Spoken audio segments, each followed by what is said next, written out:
236페이지 한번 보겠습니다.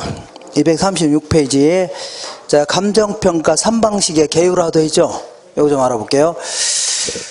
자, 이거 보시면 이제 부동산을 평가하는 방식, 부동산 등을 평가하는 방식은요, 크게 이제 세 가지가 있습니다. 이렇게 보겠습니다.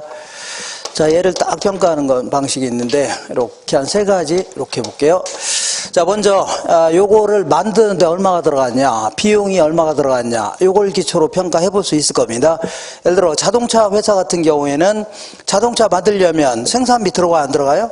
들어가죠. 거기다 적정한 이윤을 포함해서 지들이 가격을 결정할 수 있을 겁니다. 그렇잖아요? 그리고 두 번째는요, 요와 유사한 놈이 최근에 거래된 적이 있답니다. 이렇게 유사한 놈이 차이점을 수정해 볼 수 있어, 없어요? 있죠. 이렇게 하는 걸요.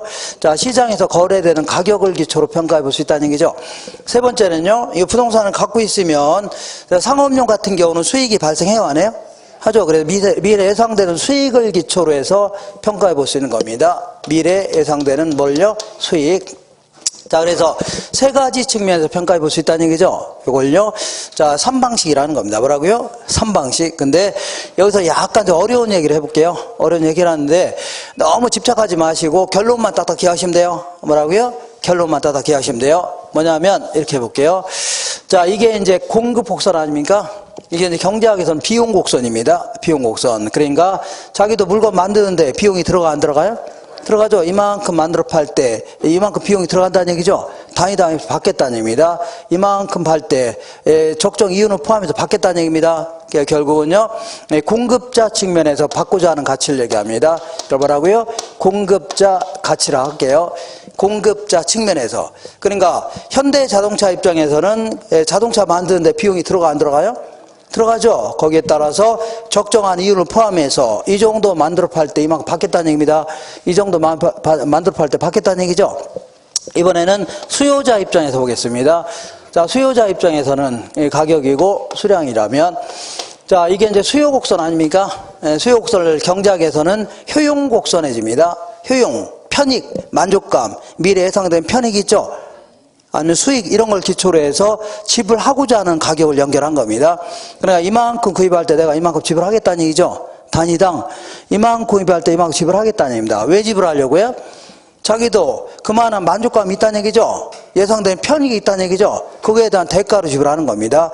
미래 예상되는 편익, 만족감, 수익 이거에 대한 대가로 지불하려고 하는 겁니다. 결국은요, 요거는 수요자 측면에서 지불하고자 하는 가치를 얘기합니다. 수요자 측면에서 뭐라고요? 지불하고자 하는 가치. 약간 좀 까탈스러워도 항상 결론만 기억하라고 했죠? 결론만. 자, 근데 시장에서는 수요자와 공급자가 만나서 가격이 결정되는 거죠? 그래서 균형 가격이 형성될 수 있을 겁니다. 이렇게. 이게 이제 균형 가치가 될 수 있겠네요. 균형 가치. 근데 자, 만약에 시장이 완전 경쟁이다. 완전 경쟁이라면 균형에서 벗어나죠. 막 다시 돌아옵니다. 돌아오죠. 그러니까 항상 이 점에 이를 수밖에 없는 겁니다. 완전 경쟁일 경우는. 알겠죠? 그렇기 때문에 이 마샬이라는 사람은 이렇게 했습니다.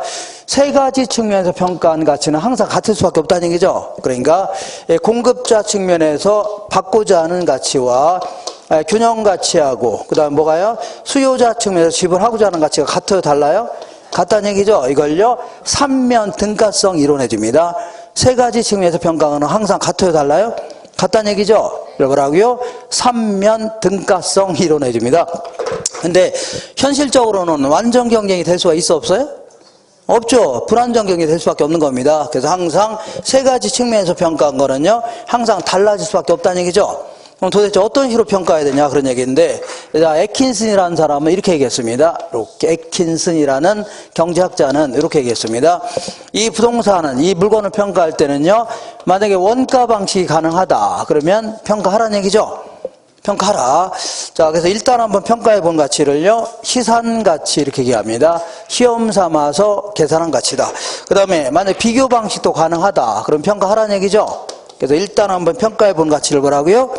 시험 삼아서 계산한 가치다. 알 수 있죠? 만약에 수익 방식은 불가능하다. 그럼 평가하면 돼요? 안 돼요? 안 됩니다. 근데 만약에 수익 방식도 가능하다는 얘기죠? 그럼 평가하라는 얘기입니다. 그래서 일단 한번 평가해 본 가치, 요걸 뭐라고요? 시산 가치 해줍니다. 시험 삼아서 계산한 가치라는 얘기죠? 이렇게 한 다음에 이 부동산마다 그래도 세 가지 방식 중에 가장 적합한 방식들이 있습니다. 예를 들어서 이 부동산은 원가 방식이 가장 적합하다는 얘기입니다. 그러면 다른 방식으로 평가한 거 있죠? 요걸 가지고 조정해서 최종 가치를 구하라는 얘기죠. 이렇게 한다든가 아니면요. 아무래도 이 원가 방식이 가중치를 더 주는 겁니다. 예를 들어 여기다 70%를 준다든가 여기다 20% 주거나 여기다 10% 줄 수 있죠. 이렇게 해서 최종 가치를 구하라는 얘기죠. 이걸요 시산 가치의 조정이다 해줍니다. 뭐라고요? 시산 가치의 조정. 그래서 한 계산 문제가 한번 물어본 적이 있는데 한번 풀어볼게요. 오른쪽 보겠습니다. 오른쪽에 계산형 문제 1번 볼게요. 1번. 자, 다음 자료를 활용하여 시산가액 조정을 통하여 구한 감정평가액은 일단 거래 사례를 통하여 구한 시산가액은요 1.2억이랍니다. 자, 이게 이제 거래 사례를 가지고 구한 겁니다. 지금 용어가 좀 헷갈릴 겁니다. 아주 많이 나오니까. 이게 얼마라고요? 1.2억이랍니다. 얼마라고요? 1.2억. 그 다음에 조성 비용은 조성이 뭐예요? 만드는 거 아닙니까? 만드는 데 들어간 비용이 얼마라고요? 요걸 기초로 구한 시장 가치는요 1.1억이랍니다. 이게 이제 원가 방식이 되는 겁니다. 1.1억이다. 이렇게. 그 다음에 임대료, 여기서 임대료는요 미래 예상되는 임대료를 얘기하는 겁니다. 미래 예상되는 수익 있죠? 요걸 기초로 해서 구한 시장 가치가 얼마라고요? 1억이랍니다. 이건 얼마라고요? 1억이래요. 아직 용어가 이제 생소한 사람도 있고 하니까 그죠? 이렇게 하세요. 그런 다음에 요거를 이제 그 최종 가치를 구해야 돼, 안 구해야 돼요? 구해야 되는데 어떤 식으로 구하라고 돼 있어요? 시산가액 조정 방법은요 가중치를 부여하는 방법인데 가중치가 원가 방식에 대해서는 20%를 부여하겠답니다. 여기는 얼마라고요? 20%면 소수점을 하면 얼마예요? 0.2죠. 이거 금방 할 수 있죠. 이렇게. 그 다음에 뭐 두 번째는요 비교 방식에는 몇 프로 주래요? 50%죠. 뭐 곱하면 돼요? 0.5로 곱하면 되겠네요. 그 다음에 수익 방식에는 얼마 주래요? 30%죠. 0.3을 곱하면 되겠네요. 이렇게 해서 전부 다 더해주면 됩니다. 이렇게 더해주면 돼요. 자, 그러면 이거 곱하기 이거 더하기 이거 곱하기 이거 해주면 되죠. 더하기 이거 곱하기 이거 해주면 돼요. 요즘 계산할 때 미련하게 이제 1.1억을 다 하는 게 아니라 1.1 곱하기 0.2 플러스 얼마라고요? 1.2 곱하기 0.5 플러스 1 곱하기 얼마라고요? 0.3 이렇게 해주면 1.12억이 나올 겁니다. 1. 뭐라고요? 12억. 자, 그러니까 아직은 뭐 용어 같은 게 이제 생소하니까 예, 그래 이렇게 그냥 하세요. 나중에 돌아와서 다시 한번 풀어보세요. 자, 예? 거래 사례로 구하는 방식이 비교 방식이에요. 예, 예. 그래. 그러면 비교 방식은 50%인데요. 여기 이게 비교 방식 50%. 조성 비용이 원가 방식이잖아요. 가만히 있어. 원가 방식에는 20%, 비교 방식은 50, 얘는 20%, 얘는 50%, 얘는요, 수익 방식은 30% 맞는데? 거래 사례가 비교예요. 네, 거래 사례를 가지고 하는 게 이제 비교 방식이에요. 비교 방식이 50%인데요. 그러니까 요게 이제 비교 방식 50%. 두 번째로 50%. 지금 이게 좀 생소해서 그래요. 생소해서. 자, 다시 할게요. 자, 보통 이제 조성 비용 가지고 구하는 걸 뭐라고요? 원가 방식. 사례를 가지고 구하는 걸 뭐라고요? 비교 방식. 예상되는 미래 수익 있죠? 여기서는 미래 임대료, 예상 임대료를 가지고 구했다는 얘기입니다. 예, 이걸 뭐라고요? 수익 방식이라는 겁니다. 미래 예상된 수익. 되겠죠? 예, 그래서 아직은 이제 용어가 좀 헷갈리고 하니까, 예, 이렇게 하세요. 용어가 좀 헷갈리죠? 처음 하는 거니까. 이렇게 하시면 돼요. 되셨죠? 자, 이렇게 다 지울게요. 자, 그러니까 한 가지 방법으로 하지 말고 가능하면 세 가지 방식을 다 적용해 보라는 얘기입니다. 그런 다음에 그렇게 해서 일단 평가해 본 가치를 뭐라고요? 시산 가치. 그걸 요거 가지고 최종 가치를 구하는데 지금 어떻게 한 거예요? 가중치 비교한 방식 있죠? 이렇게 했다는 얘기입니다. 이렇게 하시면 돼요. 자, 지금부터 이렇게 해볼게요. 자, 원가 방식, 자, 이 들어간 비용을 기초로 평가하는 방식을 뭐라고요? 원가 방식 해줍니다. 아, 제가 아까 요걸 안 써서 그러네요. 자, 들어간 비용을 기초로 평가하는 걸 뭐라고요? 원가 방식이다. 시장에서 거래된 가격을 기초로 평가하는 걸요? 비교 방식이라는 겁니다. 미래 예상된 수익을 기초로 평가하는 걸요, 수익 방식이다 해줍니다. 이렇게 요거 했으면 좀 나았을 텐데, 그죠? 이렇게 해주면 돼요. 그래서 자, 지금부터 들어간 비용을 기초로 한 걸 뭐라고요? 원가 방식인데, 원가 방식이라 하더라도 가치를 구하는 방식이 있고 임료를 구하는 방식이 있습니다.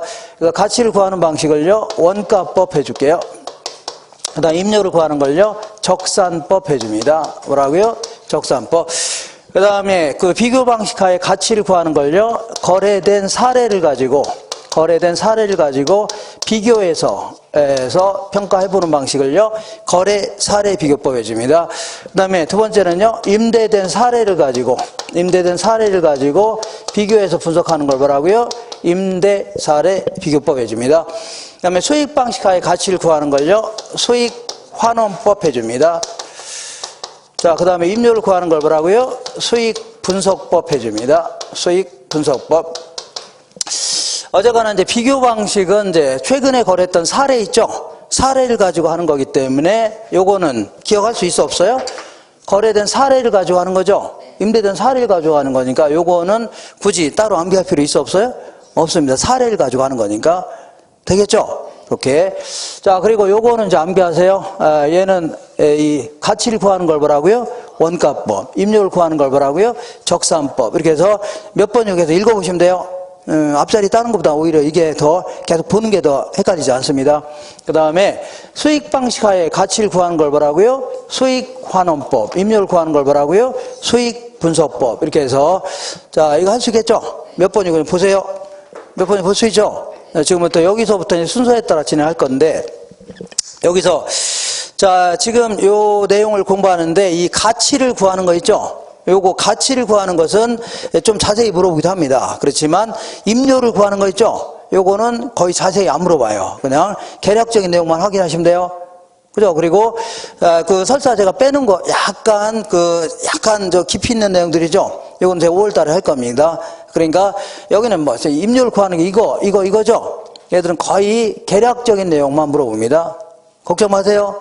이거 물어보기 힘듭니다. 이렇게 거의 안 물어보니까 이렇게 하세요. 주로 이제 가치를 구하는 거에 초점을 맞춰야 돼요. 뭘 구하는 거라고요? 가치. 순서에 따라 진행할 겁니다. 되겠죠? 그래서 자, 굳이 뭐 이게 암기하자면 원적 이렇게 암기하시고, 이거는요, 수수수 이게 좀 되죠? 뭐라고요? 수수수 이렇게 해서 자, 기억하시면 돼요. 자, 순서에 따라 진행할 겁니다. 지워도 되죠? 오케이.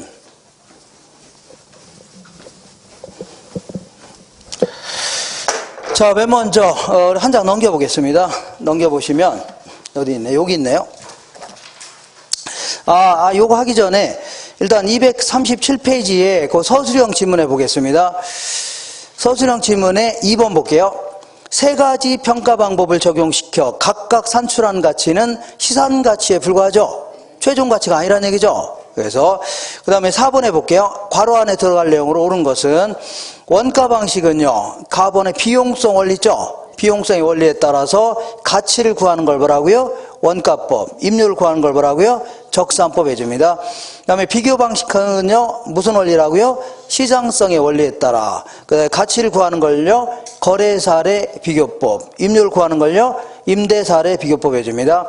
수익 방식은요, 수익성 원리에 따라서 가치를 구하는 걸 뭐라고요? 수익 환원법. 임료를 구하는 걸요, 수익 분석법 해줍니다.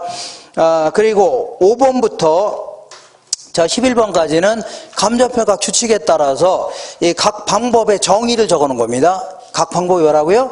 정의를 적어 놓은 건데, 오늘 끝까지 공부한 다음에 돌아오셔서 읽어보세요. 자, 그대로 다 얘기했을 겁니다. 그대로 뭐라고요? 얘기했으니까 그러지 마세요. 네, 그리고 참고로 이렇게 볼게요. 여기가 이제 A라는 토지가 있는데, 어떤 평가사가 A라는 토지를 평가해 달랍니다. 뭘 평가하라고요? 평가해 달라고 요구했을 때는요, 어떻게 평가하는 게 원칙이냐면, 이 주변에서 거래한 사례 있죠? 사례를 가지고 수정하는 걸 아까 뭐라고 했어요? 거래 사례 비교법이죠? 근데 이 사례를 가지고 하지 말고, 정부가 아까 공익 목적으로 조세를 부과하거나 보상금 책정하려고 지역마다마다 표준지라든가 이거 정해서 평가해 놓은 가격이 있습니다. 아시나요? 지역마다마다 조세 같은 거 부과하려고 표준지를 정해서 평가해 놓은 가격 있죠? 요거 주변에 이제 표준지가 있을 겁니다. 이 표준지를 가지고 수정하라는 얘기죠. 알겠죠? 이걸 뭐라고요? 공시지가기준법 이렇게 얘기합니다. 뭐라고요? 공시지가기준법. 그러니까 토지 같은 거 평가할 때는 사례를 가지고 하지 말고 뭐라고요? 표준지 있죠? 요걸 기초로 해서 수정하라는 얘기입니다. 이걸 뭐라고요? 공시지가기준법 이렇게 해주면 돼요. 그런 게 있습니다. 이렇게 하시면 돼요. 자, 지금부터 한 장 넘겨보겠습니다. 한 장 넘겨보시면, 자, 238페이지 보겠습니다. 맨 먼저, 자, 원가 방식 하에 가치를 구하는 걸 뭐라고요? 원가법 해줄게요. 무슨 방법이라고요? 원가법. 자, 원가법은, 들어간 비용이 얼마냐. 요거 기초로 평가하는 거죠? 들어간 비용이 얼마냐. 요걸 기초로 평가하는 겁니다. 이렇게. 자, 그러면 보겠습니다. 이렇게 볼게요. 자, 지은 지 5년 된 건물이 있다고 치자. 근데 5년 된 건물이 있는데, 요거는 들어간 비용을 기초로 하는 거죠. 그러니까, 자, 건물이라든가 자동차 같은 거는 만드는데 들어간 비용이 있어, 없어요? 이제 요걸 평가할 수 있겠네요. 근데 토지는 만드는데 들어간 비용이 있어, 없어요? 없죠. 이거는 원가법 자체가 불가능합니다. 불가능해요. 다만, 토지라 하더라도, 매립 간척지 같은 거 있죠? 요거는 만드는데 들어간 비용이 있어, 없어요? 요걸 기초로 해서 평가해 볼 수는 있죠. 해볼 수는 있겠죠. 근데 일반적으로는요, 건물이라든가 기계라든가 자동차 같은 거 있죠. 이런 걸 주로 평가할 때 써먹는 겁니다. 되겠죠? 이렇게. 자, 그러면 5년 된 건물이 있습니다. 1년, 2년, 3년, 4년, 5년인데 애초에 건물을 지을 때 1억이 들어갔답니다. 토지 빼고 뭐라고요? 1억 들어갔대요. 그럼 들어간 비용이 얼마예요? 1억 아닙니까? 그럼 1억이다 이렇게 평가하는 게 뭐라고요? 1억 할 때는 지을 때 건설업자한테 이윤도 좋겠죠? 다 포함시켜서 1억 들어간 거 아닙니까? 그러니까 들어간 비용이 얼마예요? 1억이죠? 이렇게 평가하겠다는 얘기입니다. 1억. 되겠죠? 근데 이렇게 평가하니까 약간 문제가 생기네요. 어떤 문제가 생기냐면 이 건물만의 가치를 따질 때는 건물은 언젠가는 철거해야 돼, 안 해야 돼요? 해야 될 거 아닙니까?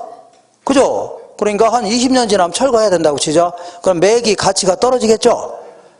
매기 가치가 떨어지다 얼마 20년 지나면 없어지는 거 아닙니까?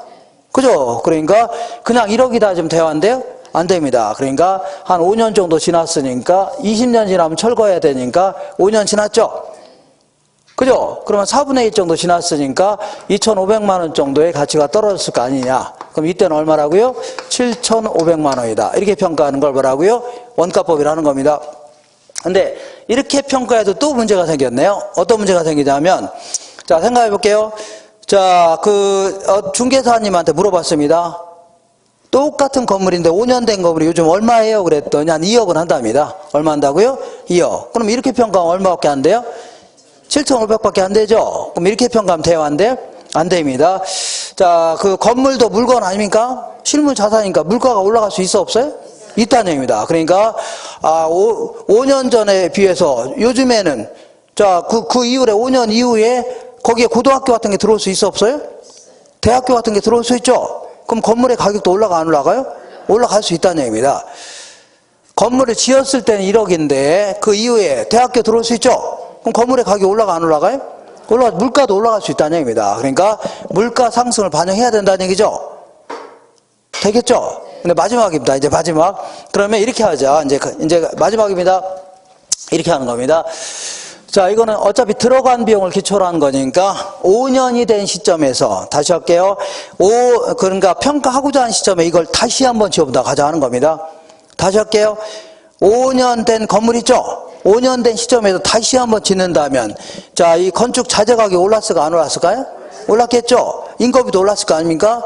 건설업자가 가져가려고 하는 이윤도 많아지죠? 비싼 동네이기 때문에. 그죠? 그러니까 5년 된 시점에서 다시 한번 지어보다 가자 하는 겁니다. 알겠죠?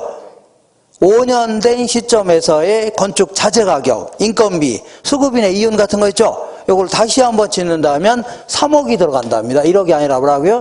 3억이 들어요. 그러면 일단 물가 상승이 반영됐어, 안 됐어요?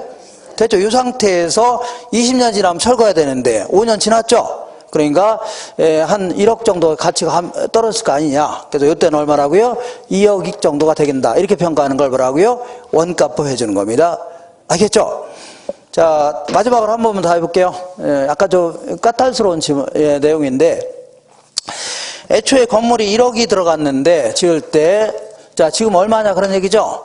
그죠? 그럽니다. 근데 요거를, 이 건물도 가치가, 물가가 올라갈 수 있어 없어요? 이제 물가 상승을 반영하라는 얘기입니다. 그래서 5년대 시점에서의 건축 자재 가격, 인건비, 수급이나 이윤 같은 거 있죠? 요걸로 한번 다시 한번 지어본다면 내가 3억이 들어간답니다. 얼마 들어가요? 3억. 그리고 요거는 20년 지나면 철거해야 되는데 5년 지났어 안 지났어요?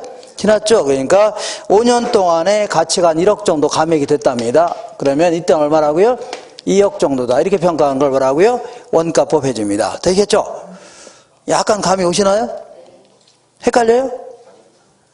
요거 헷갈리긴 하는데, 그래도 잘 생각하시면 느낌이 올 겁니다. 자, 지금부터 저 3억을 뭐로 가냐면 재조달 원가다 해줍니다. 자, 무슨 원가라고요? 재조달 원가. 그리고 저 1억 있죠, 1억. 저걸 뭐라고 하냐면 감가 누계액이다 해줍니다. 가치가 감소된 게 5년 동안 합쳐놓은 거 있죠? 이걸 감가 뭐라고요? 누계 이렇게 해서 빼놓은 금액을요 적산 가치 이렇게 표현합니다. 무슨 가치라고요? 적산 가치. 자, 그럼 공부할 내용이 딱 정해져 있네요. 정해져 있다. 먼저 이제 재조달 원가에 대해서 조금 자세히 알아보고 여기서 요거 빼내는 걸 뭐라고 하냐면 감가 수정한다 이렇게 표현합니다. 뭐라 한다고요? 감가 수정한다. 자, 그러면 5년 된 건물을 5년 된 시점에서 다시 한번 지어보겠다는 얘기죠. 새 건물을 다시 한번 지어본다 가정해보는 겁니다. 지어볼 수 있죠? 이렇게 물가 상승을 반영하겠다는 얘기입니다. 근데 다 때려 부수고 다시 있는 거예요? 그건 아니고, 자, 이 5년 된 건물을 옛날 지을 때 건설업과 명세서 있어 없어요? 요걸 가지고 요즘 자재 가격대로 바꿔치기 하면 되죠? 인터넷 들어가면 자재가 다 있을 거 아닙니까? 요거 다 그대로 바꿔치기 하면 돼요. 이렇게. 근데, 자, 바꿔치기 하려고 하는데 다시 한번 지어본다 가정하는데 자기가 직접 건설했다 가정할 수도 있고 건설업자한테 맡기는 걸 뭐라고요? 도급 건설한다 해줍니다. 자, 도급이라는 게 일의 완성을 도와달라 그런 얘기입니다. 그러면 자기가 직접 건설했다면 자, 직접적으로 소유되는 공사비 있죠? 요거 들어갈 겁니다. 간접적으로 소유되는 공사비도 들어가 안 들어가요? 자, 직접 공사비는요 저 건물에 직접 추적이 가능한 원가를 얘기합니다. 예를 들어 이거 지을 때 시멘트 같은 거 들어갔어 안 들어갔어요? 다 적어놨을 거 아닙니까? 벽돌이고 아니면 저기 달라붙어서 일하는 사람 월급 준 거 있죠? 다 적어놨을 거 아닙니까? 이런 거 뭐라고요? 직접 공사비를 하는 겁니다. 근데 현장 사무실에 이제 그 무슨 사무원들도 있어 없어요? 사무실 직원들 급여 나간 거 있죠? 이런 것들은 간접적으로 소재되는 거 아닙니까? 이런 것들을요 간접 공사비 해줍니다. 뭐라고요? 간접 공사비. 그리고 자, 건물이 완성되면 취득세 내야 돼요? 안 내야 돼요? 내야 되고 등기하는데 등기 치려면 돈도 들어가죠? 감리비 같은 거 들어갈 거 아닙니까? 이런 걸요 부대 비용 해줄게요. 무슨 비용이라고요? 부대 비용. 자, 이런 게 들어가는데 이런 걸 요즘 자재 가격대로 바꿔치기 하자는 얘기죠. 근데 이거를 자, 건설업자한테 맡기게 된다면 직접 공사비 들어가 안 들어가요? 들어가고 간접 공사비도 들어가 안 들어가요? 들어가고 부대 비용도 들어가요 안 들어가요? 들어가는데 자, 이 건설업자가 이 일을 공짜로 해주나요? 무슨 뭐 자선사업가입니까? 공짜로 해주게? 그죠? 그러니까 얘들도 뭔가 돈 받아내려고 안 받으려고요? 받아내려고 공사를 맡은 자를 수급인 해줍니다. 수급인도 이윤이 들어간다는 얘기죠? 이윤도 줘야 될 거 아닙니까? 그러면 하나의 부동산을 평가하는데 이렇게 평가한 거하고 이렇게 평가한 게 달라지면 돼요 안 돼요? 아, 사람을 평가하는 게 아니라 건물을 평가하는 거죠? 근데 하나의 건물 평가하는데 이렇게 평가한 거 이렇게 평가가 달라지면 안 돼요? 그럼 어떻게 하라냐 얘기냐? 이럴 경우는요 자가 건설한 걸로 하지 말고 뭐라고요? 도급 건설한 걸로 해서 평가해야 됩니다. 왜냐하면 자기가 직접 건설했다면 자기는 그 회사 같은 거 때려치고 일에 매달려야 될 거 아닙니까? 그러면 월급 같은 거 포기하고 매달리는 거죠. 다른 일을 함으로써 얻을 수 있는 이익을 포기하는 거 아닙니까? 그러니까 당연히 이걸 기회비용 해줍니다. 뭐라고요? 기회비용. 이런 것들은 포기한 거죠. 이런 것들은 당연히 감안해 줘야 되는 겁니다. 되셨죠? 그러니까 자가 건설했다 하더라도 뭐라고요? 도급 건설한 걸로 있죠? 이렇게 해서 평가해야 됩니다. 알겠죠? 반대기 하세요. 자, 그럼 좋다. 도급 건설한 걸로 하겠다. 그런 얘기인데 또 다른 문제가 또 발생이 되네요. 어떤 문제가 발생하냐면 이거 볼게요. 이렇게 자, 이 지은 지 2년밖에 안 된 건물이다. 그러면 2년밖에 안 된 건물 같은 경우에는 시장에 나가보면 자재가 다 있어 없어요? 있을 거 아닙니까? 이대로 바꿔치기 하면 되는 거죠? 별 문제가 안 되네요. 그래서 요즘 건물 같은 경우에는, 요즘에 지어진 건물 같은 경우는 요걸 가지고 그대로 대체한다. 그래서 이걸요, 물리적 측면에서 대체한다. 이렇게 표현합니다. 예, 이건 별 문제가 돼야 안 돼요? 안 됩니다. 어쨌거나 이렇게 해서 저 평가해 놓은 거를요, 뭐 재생산 원가다. 이렇게 얘기합니다. 아니면요, 이 복조 원가 이렇게 표현합니다. 무슨 원가라고요? 복조 원가 해줍니다. 자, 근데 요건 뭐 별 문제가 안 되는데, 지은 지 30년 된 건물이 있다고. 자, 요것도 안 했네요. 자, 여기까지 있죠, 여기까지. 수급이나 이윤까지, 여기까지를요, 표준적인 건설비라는 겁니다. 무슨 건설비라고요? 표준적인 건설비에는 반드시 뭘 포함시키라고요? 수급이나 이윤을 포함시켜야 돼요. 알겠죠? 자, 어쨌거나 지은 지 2년밖에 안 된 건물은 뭐 요즘에 다 자재가 있을 거 아닙니까? 그대로 대체하면 되는데, 자, 지은 지 30년 된 건물이 있다고 시작. 몇 년이라고요? 30년 된 건물은 많이 낡았을까요? 안 낡았을까요? 많이 낡고 노후화됐겠죠? 그죠? 그러면 요거 10층짜리 건물인데, 이런 것들은 시장에 나가보면 없어진 자재도 많을까요? 적을까요? 많다는 얘기입니다. 왜냐하면 검도 유행을 엄청나게 타는 겁니다. 요즘 지어진 건물 같은 거 있죠? 벽에다가 이제 타일시로 붙이는 거 있잖아요. 막 큰 거. 이런 것도 요즘에 나온 건물들입니다. 예전에 30년 전에 이런 거 없었어요. 30년 전에 그냥 세멘트만 발라서 그냥 건물 만들었습니다.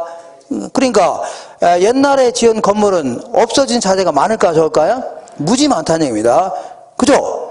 그러면 한 반은 없어졌다고 치자. 아, 타일 같은 거 막 오래 이상한 타일 같은 거 다 없어졌습니다. 꾸질꾸질한 거 이상한 거 있잖아요. 다 없어졌습니다. 그러면 시장에 나오면 없어진 자재가 반은 된답니다. 그죠? 그러면 이거는 원가법을 적용할 수 있어 없어요? 없네요. 큰일 나네 이거 어떻게 해 이거. 그래서 약간 이제 편법을 동원하자는 얘기입니다. 뭘 동원하자고요? 편법. 이렇게 중개사님한테 물어봤더니 이 건물하고 지은 지 1년밖에 안 된 건물인데, 최근에 지어진 건물인데 4층짜리 건물이랍니다. 그래서 이 건물과 이 건물이 가격대가 비슷하답니다. 그래서 사람들이 찾아와서 한 20억 정도 들고 와서 얘를 구입할까 고민할 수 있다는 얘기죠. 그죠? 그러니까 그 20억 가지고, 자, 층수는 높지만 구닥다리 같은 거 구입할까, 아니면요, 층수는 좀 낮지만 새 걸 구입할까 고민할 수 있다는 얘기죠. 그러면 어차피 얘를 가지고 대체를 못 하죠. 그러니까 얘가 곧 얘라고 안주하는 겁니다. 얘가 곧 뭐라고요? 얘다. 이 구닥다리 같은 30층짜리 건물이 4층짜리 조그만 건물이죠. 요거 새 건물로 간주하는 겁니다. 이놈이 곧 요거예요. 요기 때문에 요걸 가지고 다시 만든 데 들어간 비용 있죠. 요게 바로 이 건물의 재조달 원가로 간주하는 겁니다. 이런 식으로 약간 좀 까탈스럽습니다. 그래서 아주 오래된 건물 같은 경우는 어쩔 수 없이 효용이 비슷한 놈 있죠. 만족감이 비슷한 놈을 찾아내서 요걸 가지고 대체할 수밖에 없습니다. 이걸요, 효용적 측면에서의 대체다 해줍니다. 문충매라고요? 효용적. 자, 그래서 이런 식으로 결정한 금액을요, 대치원가다, 아니면요, 대체원가 이렇게 표현합니다. 문 얘기하겠죠? 예, 이렇게. 자, 이렇게 해서, 근데 여기서 주의할 게 있는데, 자, 이따가 이제 그 감가 요인들을 얘기할 건데, 이 기능적 감가 같은 거 있죠? 이런 것들은 만약에 형식이 구식화됐다, 이런 걸 기능적 감가라고 하는 겁니다. 근데 얘는 이 구닥다리 같은 30층짜리 건물을 요 새 건물로 간주한 거죠? 이 구닥다리 같은 30층을 4층짜리 조그만 걸로 간주한 거 아닙니까? 새 건물로? 그죠? 그렇기 때문에 이 형식이 구식화되어 있다고 해서 이거를 감가죠? 그럼 이중감가가 됩니다. 알겠죠? 이 구닥다리 같은 걸 요걸로 간주한 거 아닙니까? 그렇기 때문에 이거를, 자, 그냥 말이 어려우니까 그냥 암기하세요. 그냥 기능적 감가라는 걸 하면 이중감가가 됩니다. 이거 하면 돼요? 안 돼요? 안 된다. 이거 암기하세요, 그냥. 자, 어렵게 생각하지 마시고 이렇게 하세요. 자, 지은 지 5년 된 건물이 있답니다. 몇 년 됐다고요? 1억 들어갔다는 얘기죠? 근데 이 5년 된 시점에서의, 자, 이 이후에 막 대학교 같은 게 들어왔답니다. 뭐 들어왔다고요? 대학교. 그러면 5년 된 시점에서 다시 한번 지어본다 간주하는 겁니다. 그죠? 5년 된 시점에서 건축 자재, 인건비, 수급이나 이윤 같은 거죠? 다시 한번 지어본다면 3억이 들어간답니다. 3억. 자, 그런 다음에 한 20년 지나면 철거해야 되니까 5년 지났죠? 그러니까 한 1억 정도 가치가 감액이 됐을 거 아닙니까? 그때는 얼마라고요? 2억이라는 얘기죠. 그래서 요걸요, 재조달원가. 이걸 뭐라고요? 감가 누기에 계신 겁니다. 그럼 다시 한번 지어보겠다. 그런 얘기인데, 자가 건설했다 하더라도 뭐라고요? 도급 건설한 걸로 해서 평가해야 됩니다. 그리고 요즘 건물이야 그대로 대체하면 되는 거죠. 근데 아주 오래된 건물 같은 경우는요, 만족감 비슷한 놈 있죠? 요거 찾아내서 요 놈 가지고 대체하겠다는 얘기입니다. 알겠죠? 여기 끝입니다. 더 이상 하려고 하시면 안 돼요. 자, 그러면 계산 문제가 간혹 물어보기도 하는데, 그 239페이지 볼게요. 자, 239페이지 아래쪽에 그 계산형 문제 알아볼게요. 자, 다음 자료를 가지고 A 건물의 제곱미터당 재조달 원가를 구해라. 그 얘기인데, 그러니까 거기 보니까 A 건물은 10년 전에 준공된 4층짜리 건물이랍니다. 자, 4층짜리 건물인데 애초에 건물 지을 때 얼마 들어갔나 볼게요. 어쨌거나 대지 면적은 아무 필요 없는 거고, 연면적 있죠? 연면적은 1250제곱미터네요.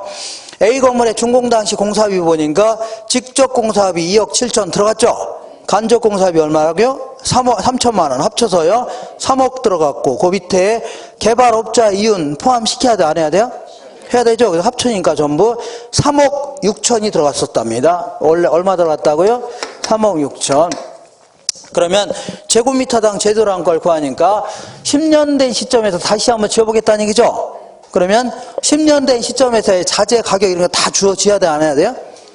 다 주어져야 됩니다. 우리 감정평가서 시험 이런 거 막 주어집니다. 이거 막 다 이거 해야 돼요. 근데 우리는 그런 거 하고 있으면 이것만 푼데 몇 시간씩 걸리죠? 그렇게 낼 수가 있어, 없어요? 없으니까 간략히 이제 이게 주어집니다. 어떻게 하냐면 물가 상승분을 반영할 수 있는 유일한 방법이 맨 아래 보니까 10년 전에 건축 비수는 얼마예요? 100인데 요즘에는 얼마라고요? 135죠. 그러니까 10년 전에 비해서 몇 프로 오른 거예요? 35% 오른 거죠. 이거 그대로 이제 3억 6천 곱하기 이렇게 계산합니다. 100분의 135 해주면 돼요. 이렇게 해서 하면 돼요. 이렇게 한 게 물가 상승을 반영한 겁니다. 할 수 있죠? 이건 어렵지 않네요. 이렇게. 자, 이렇게 하면 4억 8,600만 원. 이게 바로 정답입니다. 뭐라고요? 4억 8,600만 원. 이게 바로 재조달 원가예요. 근데 여기서 물어보는 거는 제곱미터당 재조달한 걸 물어봤죠? 제곱미터. 그러니까 자, 연면적이 얼마라고요? 1250제곱미터라고 했죠? 이렇게 해서 나누면 388800이 나올 겁니다. 388 뭐라고요? 800. 이 정도는 맞춰주셔야 됩니다. 이건 할 수 있겠죠? 이렇게. 자, 그 다음에 한 장 넘겨볼게요. 한 장 넘겨보면 3번 볼게요. 자, 이렇게밖에 안 나오니까 이렇게 할 수 있죠? 이렇게. 자, 3번 보시면 재조달 원가는 기준 시점 현재. 기준 시점 현재라고 여기저기 기준 시점 현재 새로 신축하거나 재취득할 때 소요되는 투하 비용을 얘기하는 겁니다. 준공 시점이 아닙니다. 언제라고요? 기준 시점에서 다시 한번 줘본다는 얘기죠. 그렇게 하는 겁니다. 그 다음에 4번 볼게요. 자가건설의 경우에 재조달 원가는 뭘 기초로 하고요?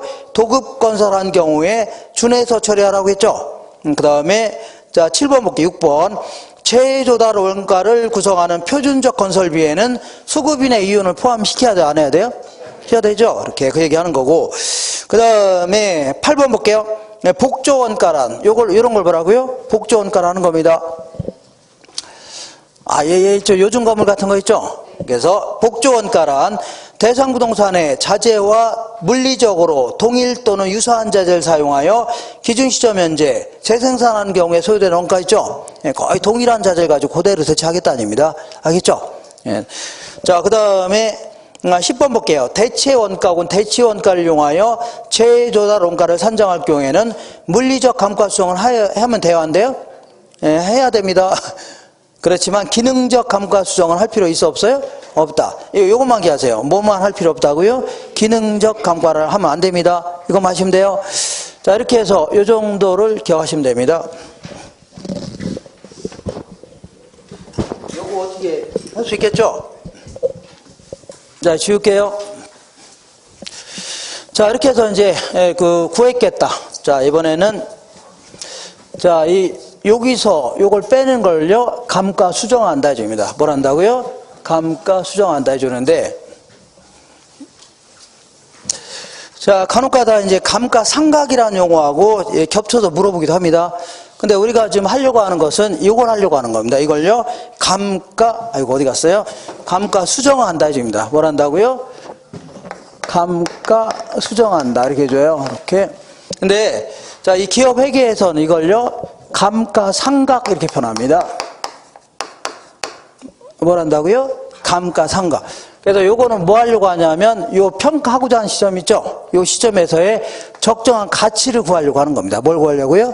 적정한 가치. 근데 기업 회계는 요거는 어디 갔냐면 요거는 이제 감정평가에서 나오는 용어입니다. 감정평가에 나오는 거고, 요거는 뭐라고요? 기업 회계에서 나오는 용어입니다. 이게. 나중에는 섞어서도 얘기합니다. 근데 이제 구분하라는 문제에서만 구분하시면 돼요. 자, 감가상각은 뭐 하는 거냐? 이런 얘기입니다. 이렇게 해볼게요. 어떤 관광회사가 헬리콥터 한 대 구입했습니다. 뭘 구입했다고요? 헬리콥터를, 자, 150억짜리를 하나 딱 구입했습니다. 150억짜리 딱 구입했는데 3년 쓰다 보면 버려야 된답니다. 가정해 볼게요. 3년 쓰다 보면 버려야 된다는 얘기죠. 그러면 자, 회사는 해마다 이제 손익계산서를 작성합니다. 뭘 작성하라고요? 손익계산서 작성해서 신문지상에 공시해야 돼요. 그럼 이걸 보고서 자, 은행이라든가 기관 투자자 입장에서 투자할지를 결정하고 그러는 겁니다. 돈 빌려줄지 결정하는데, 만약에 우리 손익계산서 작성할 때, 자, 해마다 기업들은 인건비라든가 관리비 같은 거는 뭐 거의 정해져 있죠?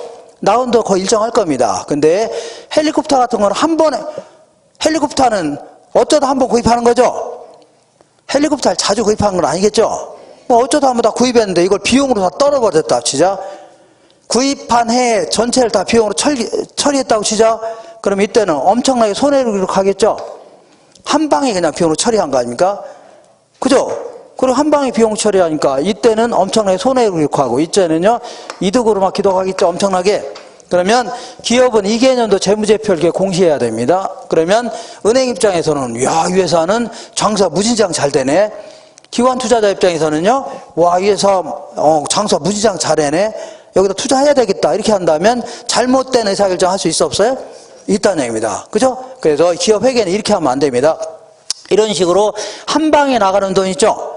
건물 같은 거 한 방에 구입하는 거 아닙니까? 이런 것들은 취득 원가로 기록해 놓고 있다가 얘들 써먹는 기간 있죠? 써먹는 기간 동안에 쪼개서 이게 나눠서 이만큼은 요때 비용으로 처리합니다. 요만큼 언제라고요? 요때 비용. 요만큼 언제라고요? 요때 비용으로 처리하겠다. 이걸요, 감가상각한다 이겁니다. 뭐라고요? 그래서 이렇게 해서 매기 적정한 경영 성과를 보고하겠다는 얘기입니다. 얘하고 완전히 틀린 겁니다. 얘는 뭐라고요? 요 시점에서 가치를 평가하려고 하는 거고, 얘는요, 매기 적정한 경영 성과 있죠? 요거 보고하려고 하는 겁니다. 의미가 완전히 달린 겁니다. 그래서 얘는 어디 갔어요? 얘는 조금 있다가 이제 경제적 내용수를 기초로 해서, 경제적 내용 영수를 기초로 해서 감가 수정하는 게 원칙입니다. 얘는 근데 법에서 정해줍니다. 법정 내용수라고 해요. 자, 경제적 내용수라는 것은 어떤 경우를 얘기하냐면 수익이 비용보다 큰 기간 있죠? 이걸 뭐라고요? 경제적 내용수라는 겁니다. 자, 무슨 얘기냐면 이런 얘기입니다. 이렇게. 자, 어떤 사람이 이제 원룸 하나 딱 지었습니다. 지어서, 자, 원룸 지으니까 처음에는 임대가 잘 되어 안 돼요? 새 건물이니까? 잘 되고 임대를 많이 받을 수 있는 거죠? 그러니까 처음에는요, 수익이, 그리고 고장나는 거 많아요, 적어요? 별로 없을 거 아닙니까? 처음에는요, 수익이 뭐보다 커요? 비용보다 클 겁니다. 그죠? 근데 한 30년 정도 지나봐요. 지나면 언젠가부터는 낡고 노후화될 거 아닙니까? 그러면 임대 잘 돼요? 안 돼요? 안 되고, 임대료도 많이 못 받을 수 있는 거죠? 그리고 툭 하면 뭐 보일러가 터졌다는 등, 벽지 교체해달라는 등, 아니면 컴퓨터 교체해달라는 등, 툭 하면 나가는 돈이 막 굉장히 많죠? 그러니까 언젠가부터는 수익보다 뭐가 크다고요? 비용이 커지는 시기가 와요, 안 와요? 온다는 얘기입니다. 그죠? 그러면 이런 건물을 전문용어로 뭐라고 해요? 예전에 한번 했는데, 이런 건물을 전문용어로 뭐라고요? 이거를 왼수덩어리다 하십니다. 뭔 덩어리라고요? 이거 갖고 있으면 계속 돈만 나가는 거 아닙니까? 그죠? 어떤 남편이 있는데 맨날 술이나 처먹고 앉았고, 그죠? 이런 거 있죠? 돈이나 탔으려고 하고 그런 걸 뭐라고요? 어이구, 저는 뭐 왼수덩어리, 저거 화상, 그거 할 거 아닙니까? 이것도 이런 거 갖고 있으면 계속 돈만 나가는 거죠? 얼른 철거해야 됩니다. 어떻게 하라고요? 얼른. 그래서 수익이 비용보다 큰 기간이죠. 이걸 뭐라고요? 경제적 냉수라는 겁니다. 이 기간 동안에 감가 수정하는 겁니다. 근데 요거는요, 법에서 정해줍니다. 뭐라고요? 법에서. 예를 들어서 A라는 회사는 똑같은 헬리콥터를 구입했는데 얘는 50년 동안에 상각하고 얘는요 2년 동안에 상각하고 이런 식으로 지들 마음대로 하게 되면 기업들 간에 비교할 수 있어 없어요? 없죠. 그러니까 아예 이제 이런 거는 한 30년 동안 하라 이렇게 정해줍니다. 이걸 뭐라고요? 법에서 정해주는 내용서라는 겁니다.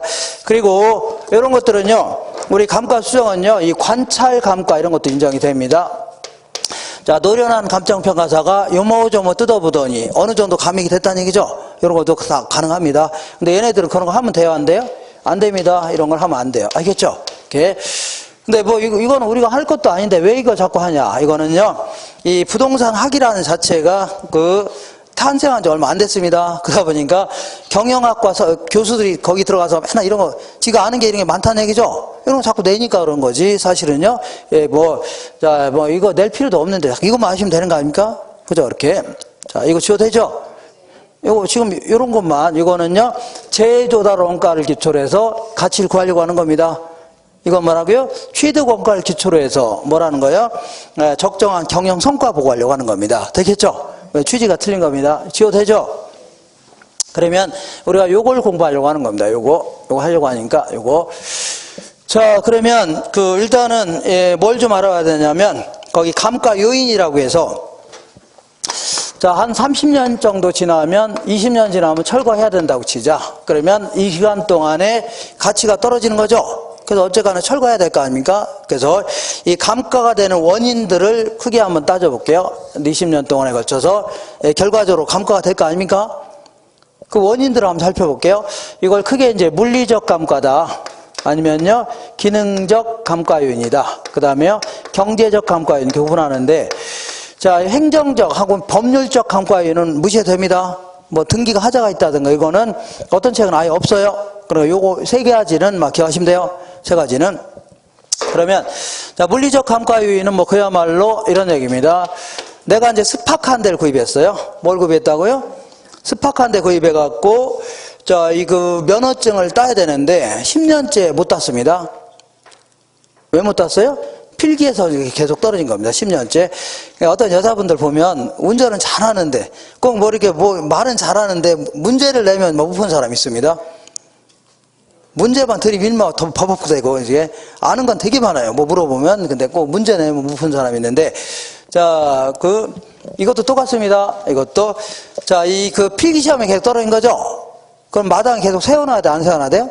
세워놓으니까 자, 시간이 지남에 따라 노후화 될 수 있어 없어요? 있고, 마모될 수 있고, 태풍에 의해서 파손될 수 있어 없어요? 있고, 그 다음에 애들이 칼로 긁어놓거나 발로 차놓을 수 있어 없어요?